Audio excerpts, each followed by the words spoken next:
Elite Expert Insider, the podcast that educates, inspires, and motivates you to take your business and life to the next level. We would like to thank Audible for supporting Elite Expert Insider. Please go to the link bit.ly/Elite Audible. That's bit.ly/Elite Audible and get a free 30-day trial to show your support. Thank you, Audible. Now to Elite Expert Insider for conversations with industry leaders.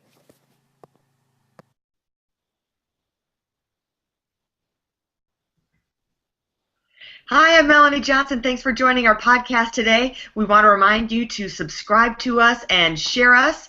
We have a terrific show for you today. We have Rob Shallenberger with us. He is a best-selling author. He has written 3 books and has another one coming out that'll be out in a few months.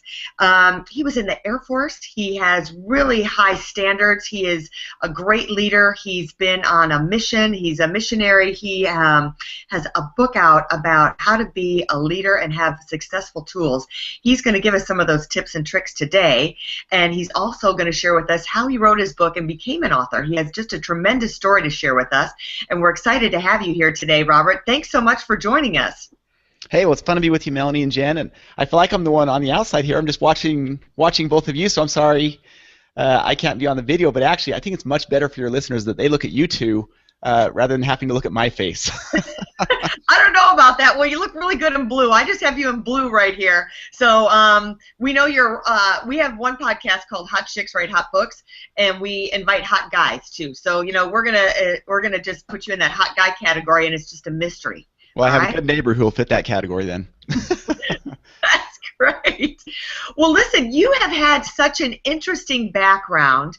So instead of me I didn't want to give too much away in the intro. So I would really like for you to tell us a little bit about yourself and your journey from how you started to becoming an author and where you are now. Well, yeah, let me give you the nutshell version, and then if you want to go into some of those specifics in a little bit more detail, I'd be happy to do that. So grew up in Orem, Utah, and stayed here until I was about 18 years old. Like you said, I served a 2-year mission for our church in Bolivia, which was an incredible experience. After that, graduated from Utah State in 2000 and went on to become a fighter pilot where I flew F-16s for 11 years.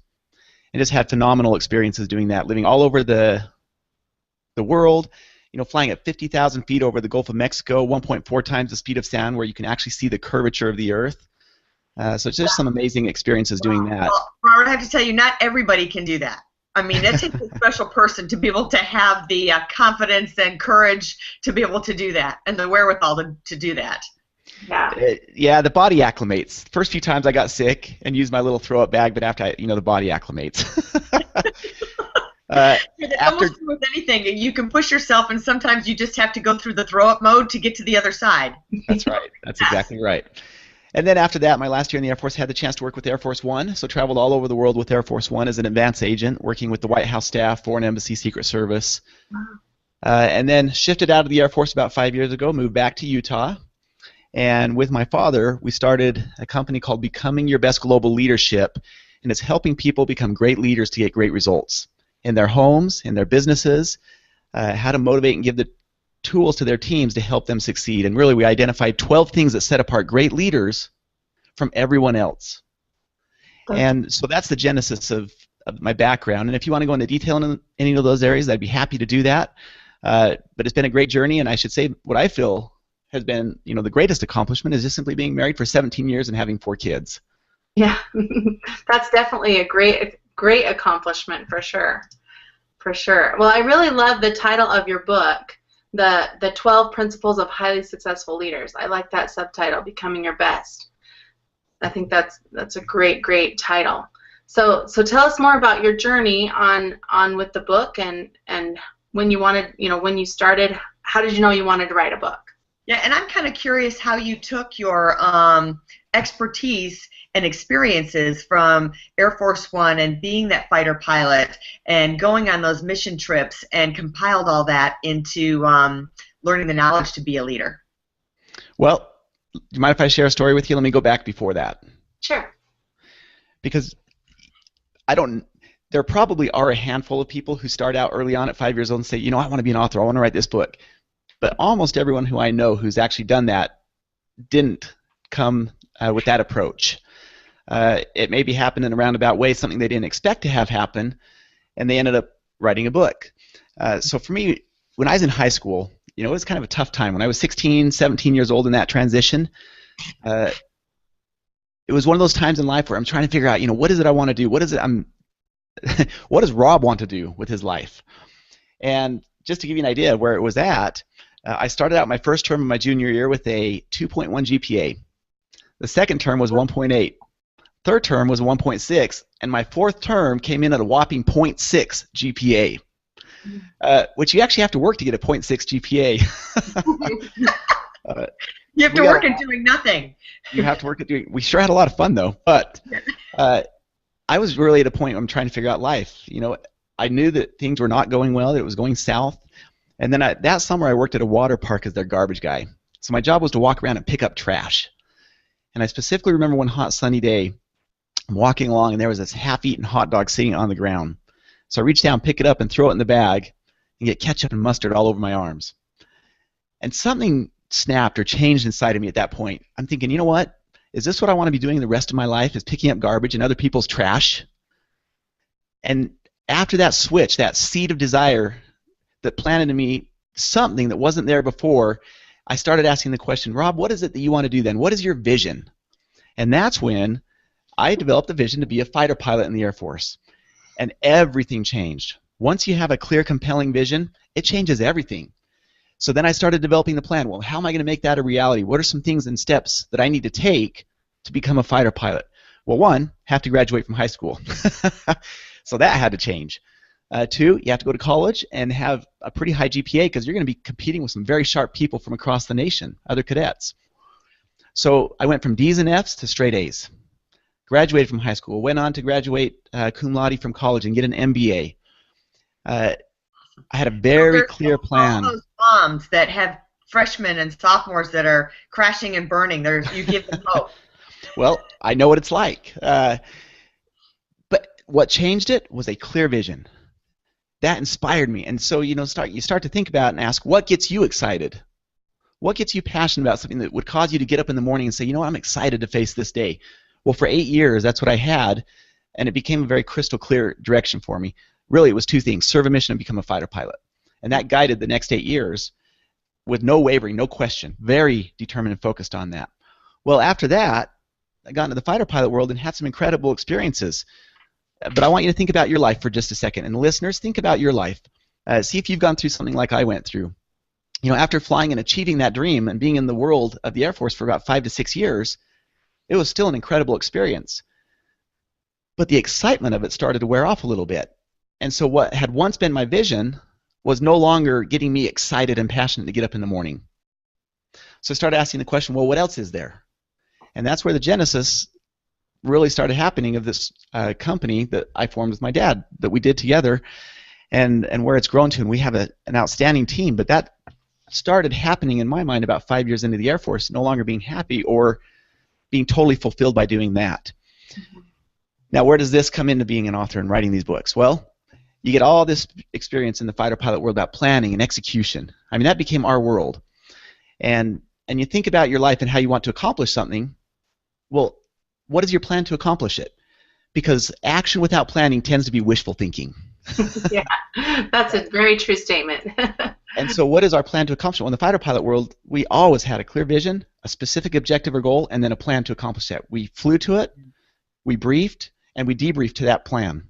And so we lived in that world day in and day out. And I was very surprised coming out of that world that, for the most part, in the quote-unquote the civilian world, in businesses and in life, we're kind of just flying by the seat of our pants and hoping that things work out. And if you look at statistics, that just tends to not work out that way. When you write it down, when you have a clearly written goal, you're 90% more likely to accomplish something. And so really learning that planning and expertise in that arena then led me into this world and saying, you know what, there's a real gap.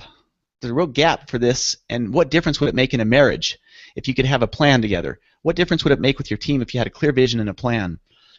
And so these questions started coming to my mind, which then led to one of the books. Now, you mind if I just share how the Becoming Your Best book came about? Yeah, let's hear that story. So my dad, 40 years ago, started a company that most people in Utah would be familiar with. They had 700 sales reps. So he started asking the question, well, how do I help each one of them become a great leader, become a great sales reps? And what is it that great leaders do that everyone else doesn't do? And then, this took basically 3 to 4 decades of research. Imagine that, 40 years. How long you've been alive? That's a lot. That's a long time thinking about that question. Well, I joined him in that process about 7 years ago. So we interviewed a sales team. And if you go into a company and look at their sales teams, almost always you're going to have a large pool of people right in the middle, and you'll have 1 or 2 outliers who are just absolutely killing it. Well, what's different about those 1 or 2 outliers? What are they doing differently? And if you look at business, you're going to find a handful of great leaders that have success everywhere they go, while most others struggle and seem to be caught in this mediocrity trap. And you can point to several examples of that. Well, what's different about great leaders? What is it that they do differently? And ultimately, we identified there are 12 things that great leaders do that most other people don't do. And when you do those 12 things, you end up getting great results. And it can be in a personal life, in your marriage, and certainly in your business. And so that was the genesis, is we took all of those 12 principles and things that cause great leaders and put them into the book, Becoming Your Best, the 12 Principles of Highly Successful Leaders. And it's been amazing to watch the receptivity of it around the world and how it's impacted businesses and people's lives in Rwanda, Mauritius, the Philippines, Australia, and of course throughout the U.S. So that's just a little bit of a genesis of where we were, where we came today. And then maybe if you want, we can get into some more specifics on that. But that's kind of a basic background on where we were and then what took us to today. You know what I'm so impressed with is that you said when you got the vision at first, we were crashing and burning in high school and then had this vision of this is not where I want to be and decided who you wanted to be, that before any of your training, you realized you needed a plan. And most people don't realize they need that plan, especially at 14, 15 years old. They're shooting in the dark.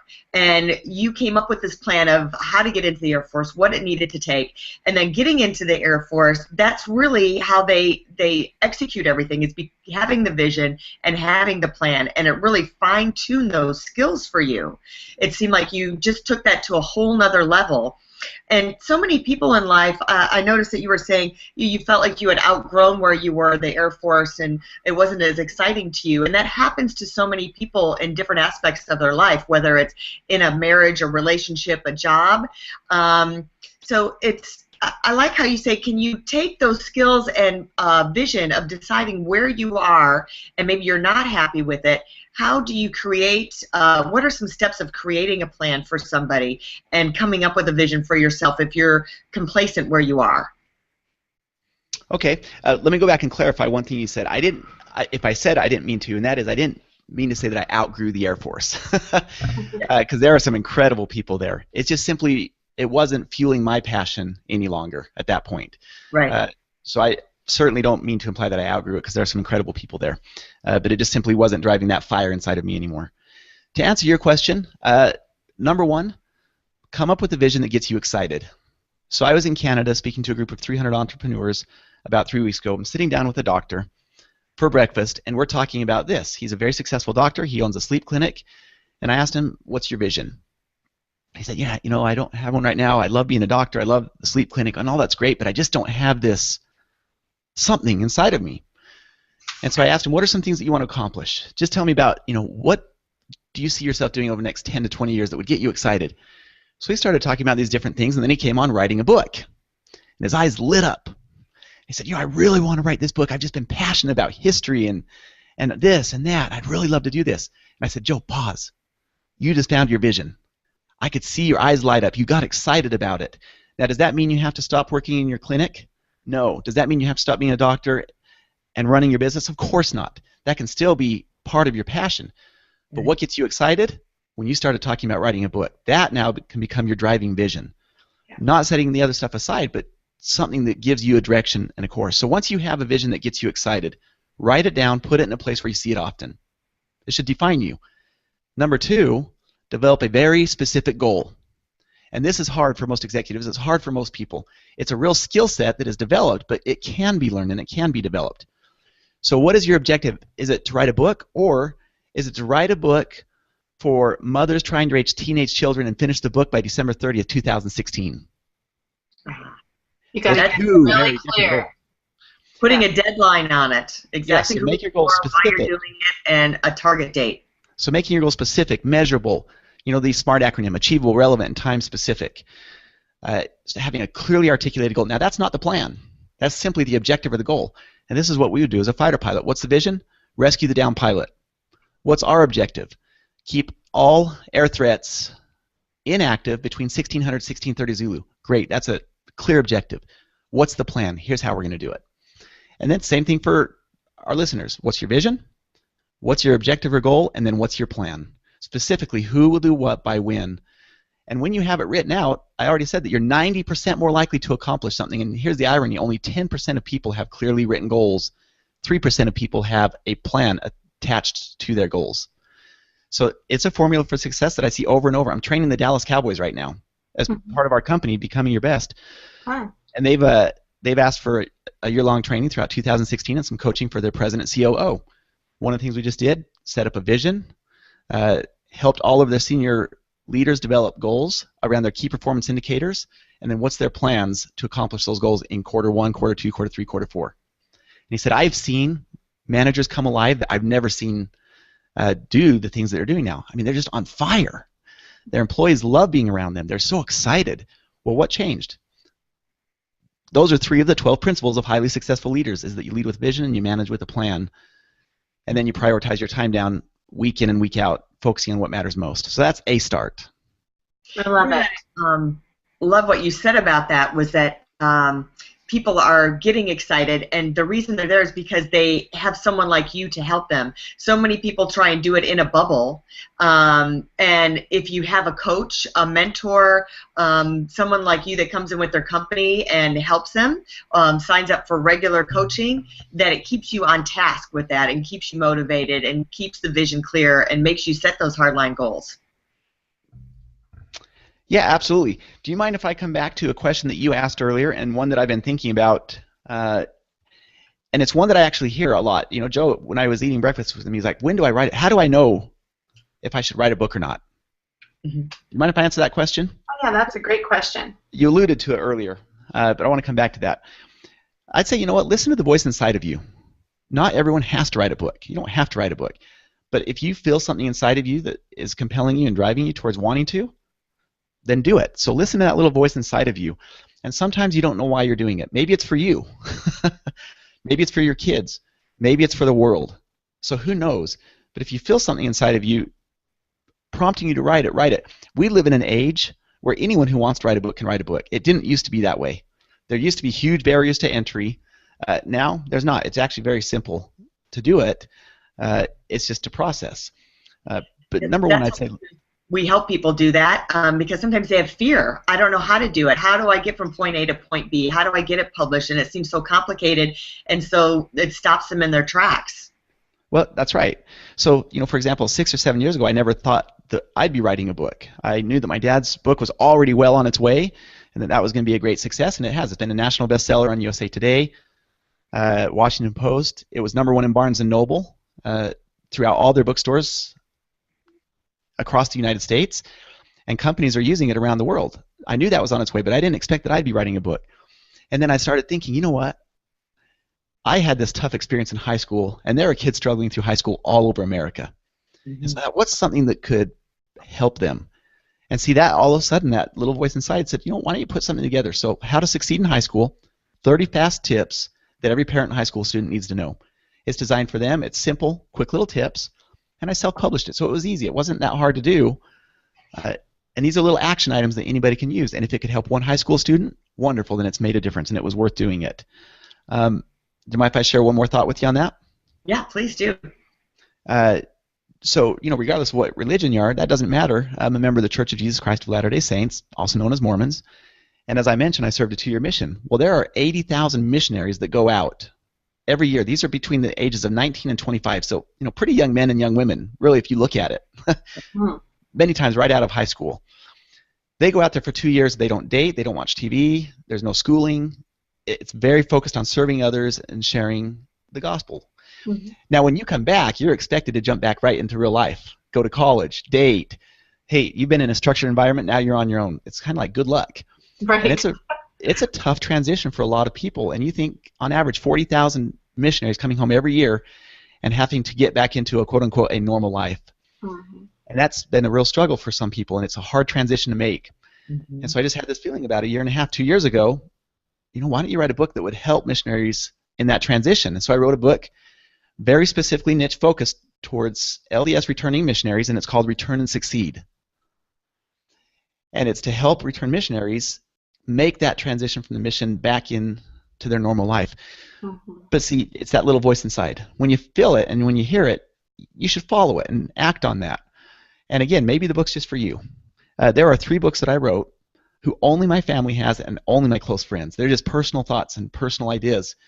But I want them to be able to get passed down to our grandkids and great-grandkids, and no one will ever see those books other than my family. Right. So you don't necessarily know why you're writing it, but if you feel something inside of you, act on that. Don't push it off. I love that. I was just listening to a book today where she said the exact same thing. She said, listen to your inside voice and use the inspiration that comes to you, whether it's from the higher being, if you believe in that, or in God or in Jesus, whatever you believe in. Listen to that voice and listen to that inner voice, because it's always right. Now, you've been through both publishing processes where you sound like you've self-published and you also have a publisher. Explain that to some of the people and what your experiences were. Yeah, so this is probably the most daunting part of the process for someone who hasn't written a book, in my opinion, is just getting started. Not knowing where to start, not knowing how to do it. And now we live in a world where you can take 2 very different approaches to that. So let me just walk you through both approaches. I know you both know this, but it might be valuable to some of your listeners. Maybe they've gotten bits and pieces of it, but maybe there will be a part here that's new or that they haven't heard yet. So what's the difference? First of all, self-publishing is easy in comparison to using a publisher.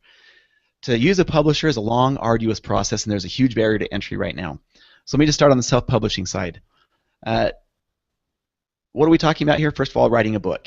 And you've got to ask yourself 3 questions. Why are you writing the book in the first place? You've got to have a why. What is your why? Second, who's your target?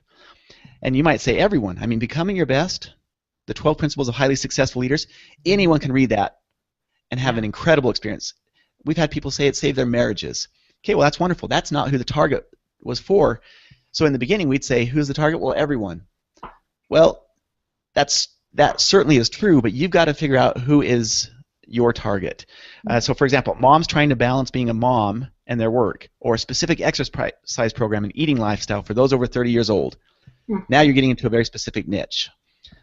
So even if it applies to everyone, try and focus in on a target. And then develop a plan that works for you to write your book. So, for example, with Return and Succeed, we flew to Rwanda to do a training there for 200 entrepreneurs. And I rode on the plane there and back. My son had wrestling practice for 2 hours a day. Well, I knew that I could use his time during wrestling to just sit and watch him and type while I watched him. So practice after practice after practice, just typing. So that's got to be the genesis in the beginning, is know your why, who's your target, and then have a basic plan. Then, I'll just go through these quickly.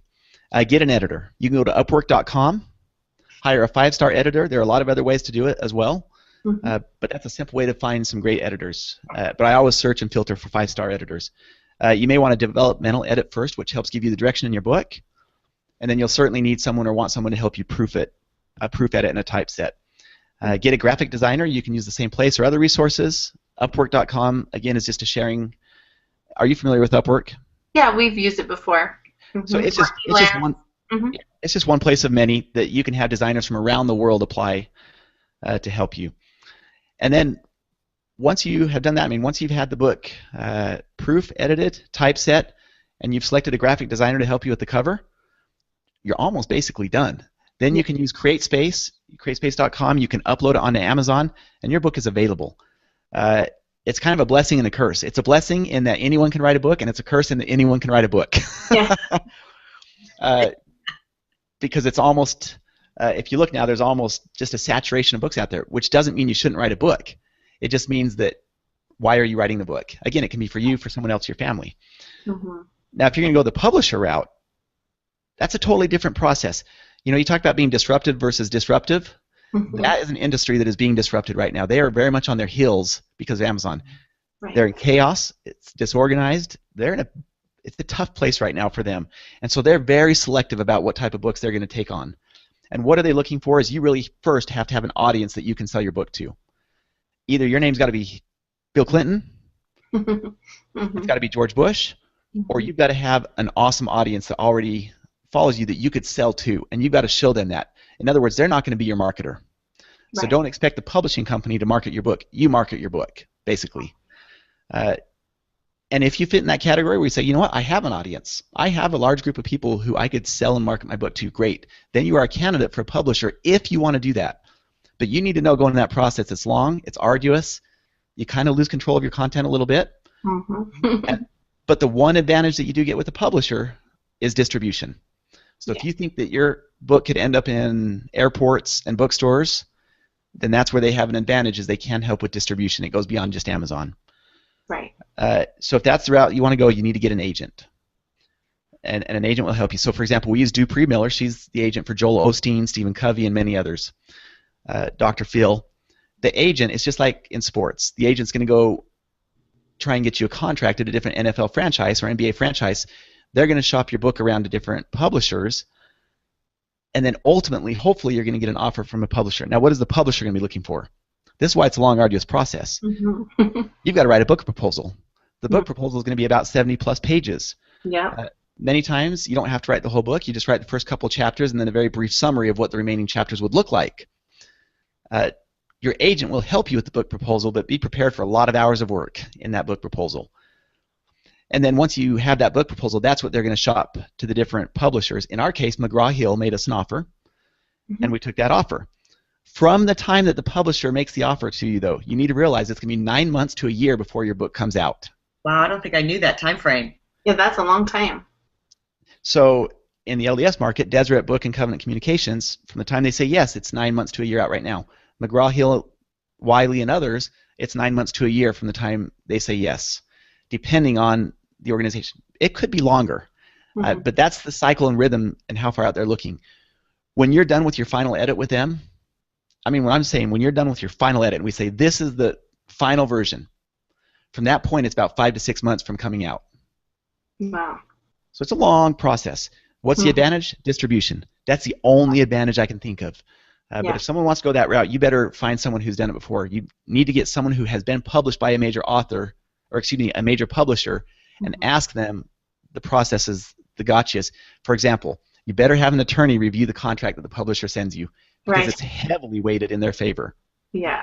And unless you make edits, they're going to crush you and take your content. They own your content, basically, unless you make adjustments in the contract, which we did. We made a lot of adjustments, and they agreed to most of them. But if you just sign it right out, you've just sold away about everything. So those are some things that you need to think about, publisher versus self-published. The McGraw-Hill route was great. You know, they helped us with distribution. It was a #1 national bestseller. How to Succeed in High School was just published through Amazon, and that's been great in that route. Return to Succeed was published through a publisher, and they've been very good to work with. We're going to do 2 more books, and we're going to self-publish those ones. Because #1, we want to maintain 100% control of the content this time. Yeah. And #2, we don't want to wait 2 years. Yeah. Right. And you know, there's something that's in between, which is what Jen and I do with Elite Online Publishing. There's self-publishing, doing it all yourself. There's the traditional publisher, and then Elite Online Publishing bridges the gap between the two. So you, in your instance, you can keep doing what you want to do and what you do best, which is promote your business, work at your business, and write your books, where we take care of all the technical stuff and get your cover done, and we launch your book, and we do it on a distribution that's much larger than just Amazon. I think we're on over 200 different distribution channels for you to get your book out there, and we make all of our authors #1 bestsellers on Amazon. So it's kind of like if you needed someone to bridge the gap, and that's why we started our company, because we could see the need that you need to bridge the gap between those two things to take care of all the technical work and make it simplified for you and take the fear and the arduousness out of it. So. Well, one thing I really liked on the key points that you mentioned about a publisher, that I think if you are going to go that route, is getting the agent.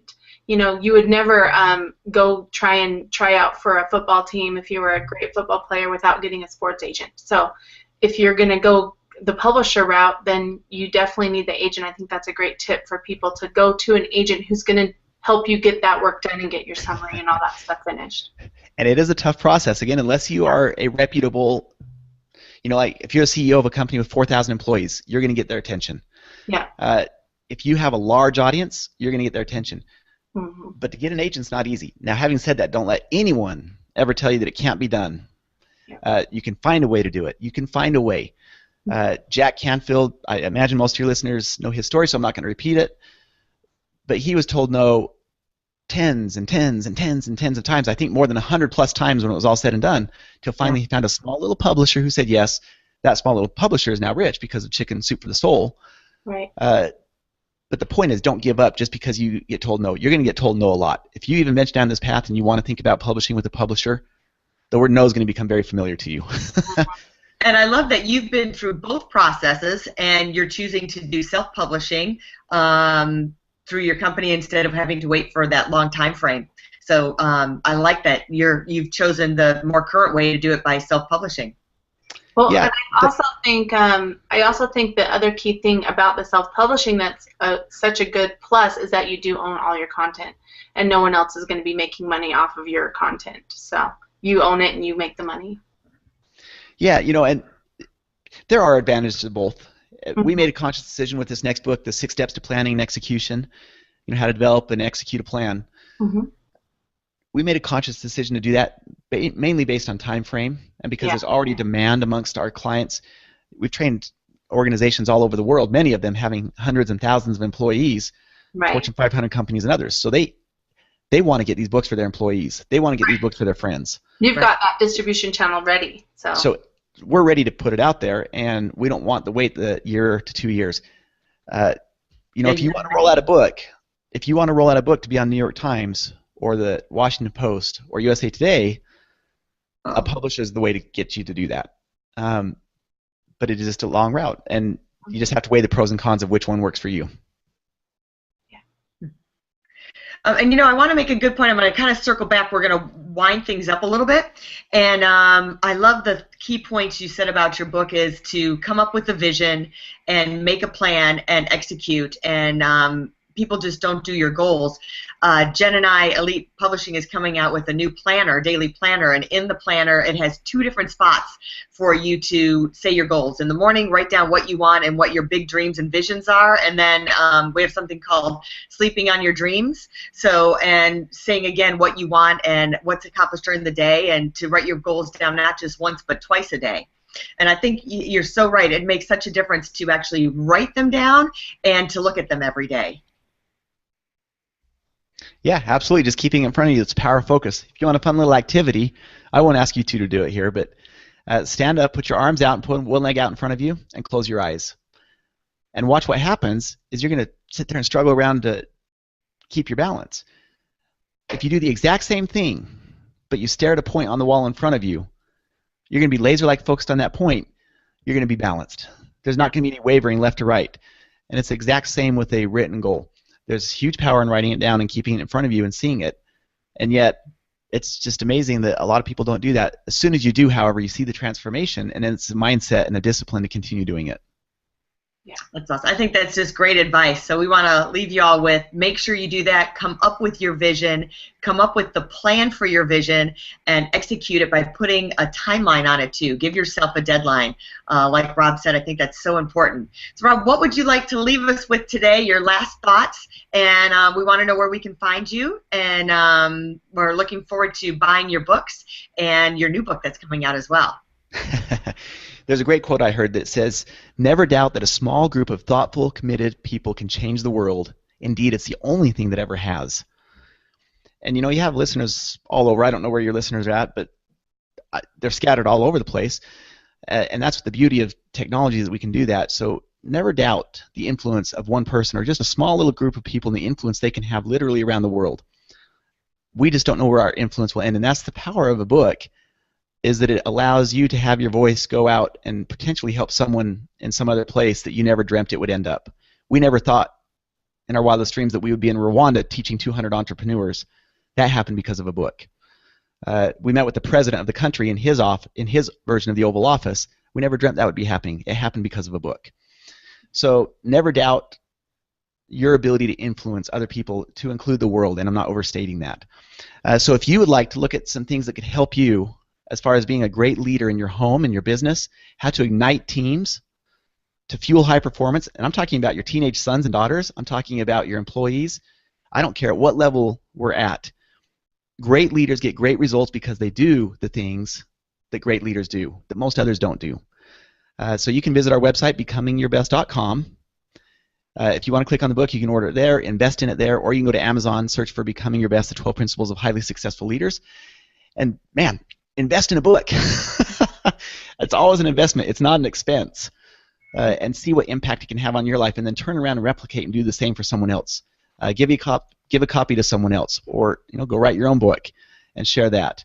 But becomingyourbest.com, you're going to find multiple different resources and tools to include a weekly email that helps you focus on one principle a week: how to develop a vision, how to develop a plan, how to create a customer experience, how to communicate effectively with your spouse and employees.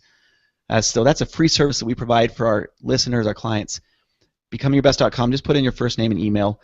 It's a free ad for you. So, hey, thanks to both of you for doing that. I think it's a great service that you're doing. You're helping a lot of people, and keep it up because you're making a difference throughout the world. So thank you to both of you. Thank you. Thank you so much for being here, Rob. We really appreciate you. We want to remind you to subscribe to our podcast. Please leave us a review, tell us what you think, and share it. And we want to let you know if you want to go to Elite Online Broadcasting. We would love to hear from you. Elite Online Publishing, we would love to hear from you there. We have a special offer for you from Audible. Just click on Audible when you go to the About section on us and click on Audible, and we have 2 free books and a 30-day trial for you if you click on it right there for just joining us today. So come join us again. Again, subscribe and share and leave us a review, and we will see you next time. EliteOnlinePublishing.com. To get your free book, The Accomplishment and Success Story Starter, simply text your name and email to 832-572-5285. That's 832-572-5285. We'd also like to thank Audible for supporting Elite Expert Insider. To get your free 30-day trial, please go to bit.ly/Elite Audible. That's bit.ly/Elite Audible, and get your free 30-day trial to show your support. Thank you, Audible.